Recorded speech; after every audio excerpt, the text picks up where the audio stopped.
Natalia Veselnitskaya, the Russian attorney who famously met with Donald Trump Jr. and other campaign officials, said in a recent interview that she would like to tell her story to the Senate Judiciary Committee. Veselnitskaya said she'll only testify if her statements are made public, which the Senate has yet to agree to, but she also said she'd be willing to talk to special counsel Robert Mueller. If either of these ends up happening, Don Jr. could potentially be in trouble.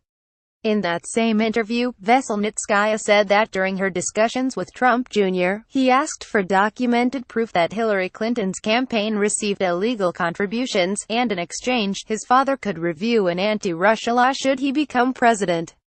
The law in particular is the Magnitsky Act, which targeted Russian officials believed to be behind the death of Sergei Magnitsky, an accountant who died in a Russian prison after he investigated fraud that allegedly involved Russian tax officials pocketing $230 million in Russian state funds.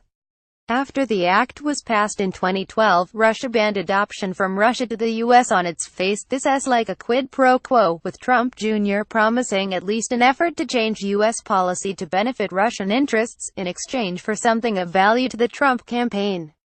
Attorney Brad Moss told LawNews.com that based on what we know so far, it's unlikely that Trump Jr. would be indicted over this, but it wouldn't be beyond the realm of possibility.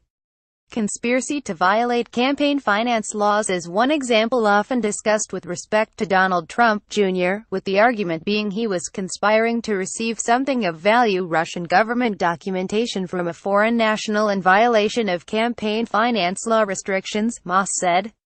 With a quid pro quo, however, there is a feasible argument to also be made that there was a conspiracy to violate the Foreign Corrupt Practices Act by way of exchanging changes in U.S. sanctions law for the documentation on Hillary Clinton.